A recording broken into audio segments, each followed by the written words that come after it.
Would you like to hear what presidents are saying about the new VP pick, Tim Walz? Well, we're gonna start with Donald Trump, who that picture really summarizes what he thinks about Tim Walz. He put out this fundraising email saying, Tim Walz would be the worst VP in history.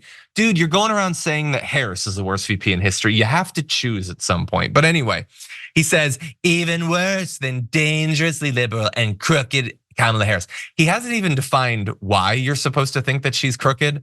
He just knows that he liked saying about Hillary Clinton, so he just says it. He literally has not given a reason for why she's supposedly crooked.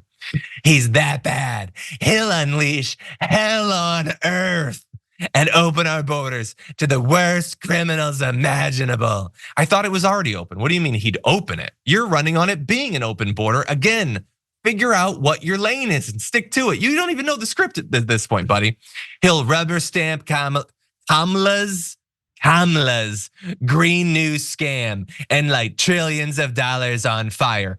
That part doesn't even make any sense. What do you mean he'll rubber stamp it? He won't be involved in it.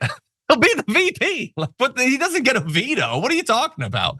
Do you know what VPs do other than run away from the mob that you sicked on them to lynch them? Other than that, do you know what VPs do, Donald Trump? A storm is tearing up the digital media industry. Only our audience can save us in these difficult times. Help us reach our goal of 100,000 new members at tyt.com/team. But my favorite part of it is they want to mock this guy, okay, just like with Harris. But just like with Harris, they don't even know exactly how they want to mock him. So I apologize to a control room. But if you could put that graphic up one more time. So he's the worst VP in history. He's dangerous. He'll unleash hell on earth. And then they put the most delightful photo ever. He loves hugging pigs. That does not scream apocalypse to me. I don't know, maybe it does for you, but that makes him seem like a nice guy. And the issue for them is that might actually be the scariest photo of him. He is basically like a Teddy Ruxpin that came to life. Every photo of him is pretty much adorable. So I don't know what you do when you're trying to scare people. But anyway, that's what he said. I'm gonna balance the scales though with what Barack Obama said. Former President Barack Obama said, like Vice President Harris, Governor Tim Walz believes that government works to serve us. Not just some of us, but all of us. That's what makes him an outstanding governor, and that's what will make him an even better vice president. Michelle and I couldn't be happier for Tim and Gwen, their family, and our country. Governor Walz doesn't just have the experience to be vice president, he has the values and integrity to make us proud. As governor, he helped families and businesses recover from the pandemic, established paid family leave, guaranteed the right to an abortion, and put common sense gun safety measures in place to keep communities safe.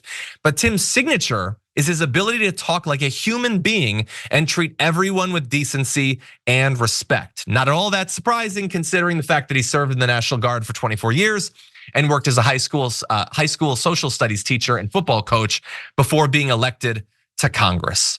And honestly, in a lot of ways, he kind of seems like what JD Vance wants you to think he is. A man of the people that cares about labor, is a regular guy.